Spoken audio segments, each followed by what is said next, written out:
Quack. Quack, quack.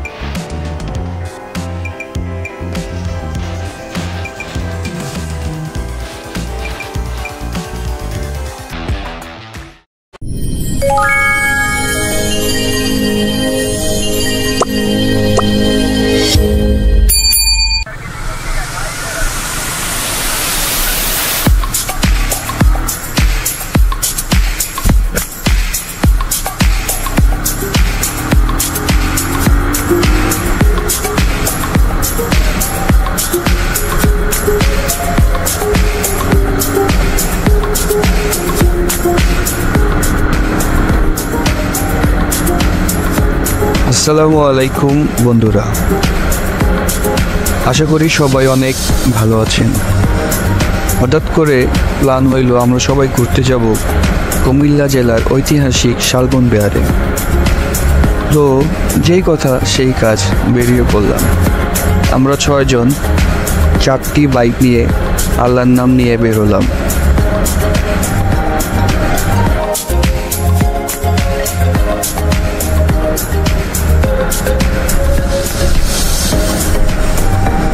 Bike দিয়ে ঘোরার মজাটি অন্যরকম। যারা বাইক দিয়ে ঘোরেন তারা জানেন বাইক দিয়ে ঘোরার মজাটা কীরকম।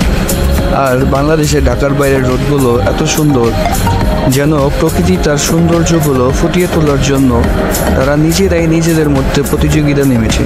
মাশাআল্লাহ, অনেক সুন্দর, অপূর্ব দৃশ্য। সুবহানাল্লাহ। আমি আবার প্রকৃতি প্রেমিক বলে কথা। প্রকৃতি দেখলে আমি যেন কোথায় হারিয়ে যাই, নিজের মাঝে, অন্তরের অন্তঃস্থলে। আর কয়েকটা লাইন লিখলে হয়তো বা কবিতা হয়ে যেত।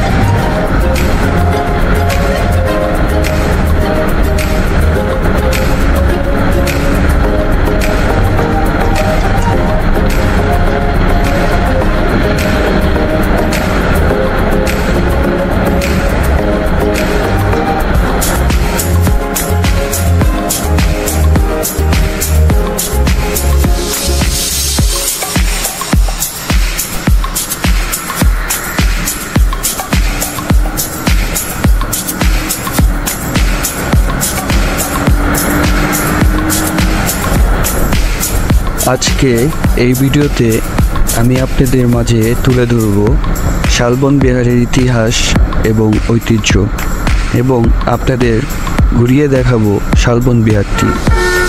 তো অবশ্যই আপনারা এই ভিডিওটি শুরু থেকে শেষ পর্যন্ত না টেনে দেখবেন।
পাখির বাসা। বাবুই পাখি দেখা যায় মনে হয়, এগুলো শহরে দেখা যায় না।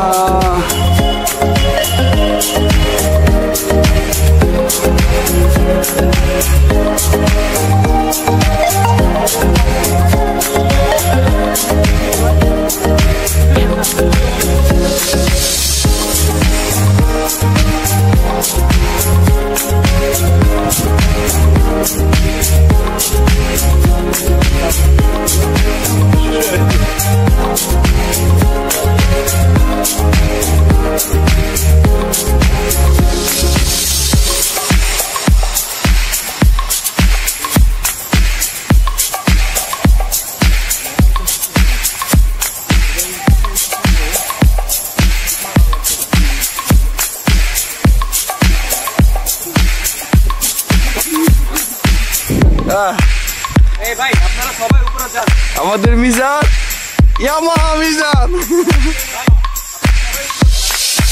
হ্যাঁ ঠিক আছে। প্রিয় ভিউয়ার, আজকে এই শালবন বিহারের কিছু সংক্ষিপ্ত পরিচয় আপনাদের মাঝে তুলে ধরব। এই শালবন বিহারটি কুমিল্লা জেলায় কোটবাড়িতে অবস্থিত, যা বাংলাদেশের প্রাচীন সভ্যতার অন্যতম নিদর্শন হিসাবে সুপরিচিত। তৎকালীন সময়ে এই অঞ্চলে শাল ও গজারি বন ছিল বলে বিহারটি শাল বিহার নামে পরিচিতি লাভ করে। কুমিল্লা কোটবাড়ি এলাকায় 1975 সালে রাস্তা তৈরি করার সময় একটি ইমারতের ধ্বংসাবশেষ সকলে প্রত্যাখ্যান করে। তখন এটিকে একটি প্রাচীন দুর্গের ধ্বংস অবশেষ বিবেচনা করে ধারণা করা হয়েছিল।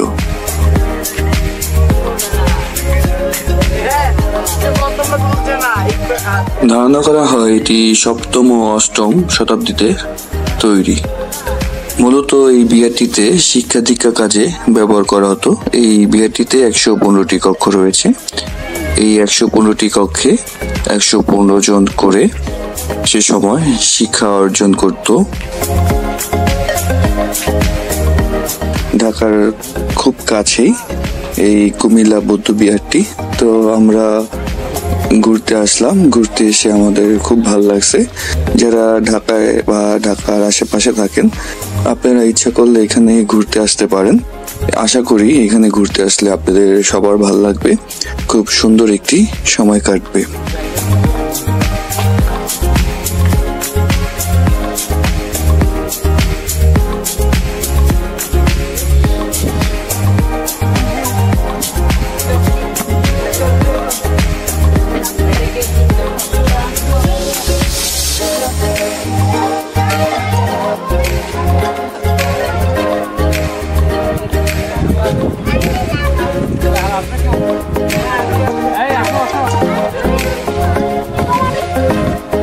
এগুলো ঘর ছিল, নিচে ডেবে গেছে। দেখেন মানুষ কি করে, একটা কুয়া এত সৌন্দর্য, একটা ইতিহাস, এটারে পাতিহাস বানাই দিচ্ছে। পানি যে পানি এতটুকু পর্যন্ত ছিল লেভেল, সবুজ জায়গা যেহেতু। ওই যে বিদেশিরা কিছু আছে এখানে কুয়ার ভিতরে চাবি ফেলায় নাকি, ফেলায় মান্নত পুরো কাজে।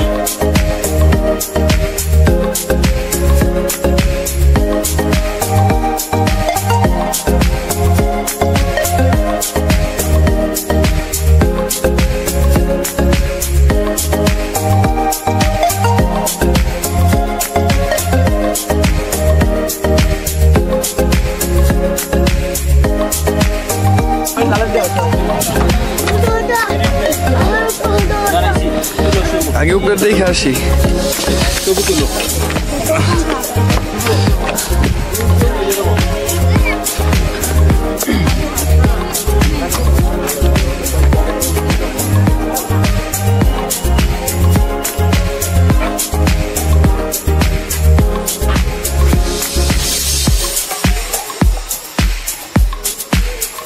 এই যে ক্লান্ত অসহায়।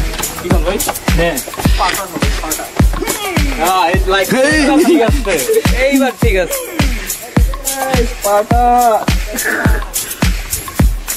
শেষ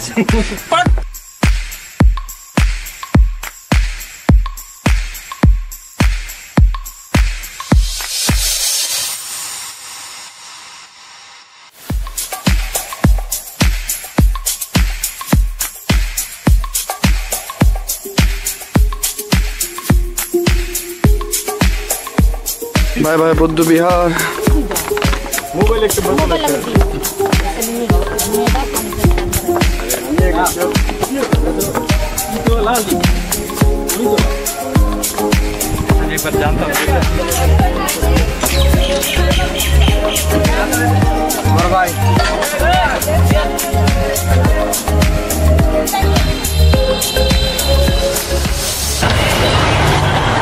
আমার অনুভূতি কি শুভ? খুব চাপ, এত রোদের চাপ মজা লাগে। তুমি ঘুরতে এসে আমার ভালো লাগতেছে না বলতে যাচ্ছে, কিন্তু একটু রোডটা কম থাকলে ভালো কম থাকলেও অনুভূতিটা ওয়াও ওয়াও থাকে। Wow living life wow, just wow. যাও তুমি ওয়াও যাও। আপনার অনুভূতিটা একটু শেয়ার করেন। আমার অনুভূতি খুব উষ্ণ, খুব ক্ষুধা লাগছে, এছাড়া আর কোনো অনুভূতি আপাতত নেই। We are so hungry. We're so hungry and fucking frustrated. ফার্স্টে একটু কম হইলে তো ভালো হতো না? কম হলে ভালো হতো, ছায়াটা থাকলে একটু কম ভালো হতো। এখন কেয়ার করা, এখন এটাই মেনে নিতে হবে। এখন আমরা বের হয়ে যাবো, বের হয়ে আশেপাশে একটু ঘোরাঘুরি করবো, ঠান্ডা হবো, তারপর খেয়ে গতি যাবে বলতে।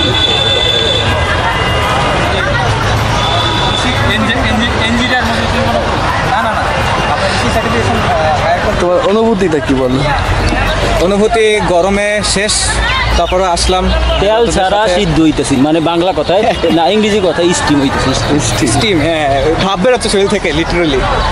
এত পানি খাওয়ার পরও ড্রাই স্টিম না হতেছে না। বাট এতে মরুভূমি থাকলে আর হিট দিতাম। এনজয় করার ব্যাপারটা বাতাস মনের থেকে আসলে শরীরে দৈহিক গরম লাগবে। একটু বাতাসটা থাকতো, বাতাস থাকলে এর ওই লাগতো না, লাগতো না। বাতাসটা নেই। দৈহিক গরমটা লাগতেছে, মনের ভিতর তো শান্তি আসতেছে যে আসছে। হ্যাঁ গাছগুলা বাতাস দেখলাম। বাইক এখানে ফার্স্ট টাইম না ভাই, এর আগে আসছিল? হ্যাঁ ভাই এই আমি আসছি দেশের অনেক বাড়ি, আগে। গ্রামের বাড়ি এইটা, এইখানে। এই এলাকায় আসে প্রায় আপনার 12-13 বছর আগে। তখন তো আরো সুন্দর ছিল না? হ্যাঁ তখন হচ্ছে পরিবেশও খুব সুন্দর ছিল, আপনার অতটা তো গরমও ছিল না তখন। আর আমি আইলাম 11 বছর পর। আমি এখানে ফার্স্ট টাইম। এখানে তুমি এর আগে আসছিলে না? হ্যাঁ।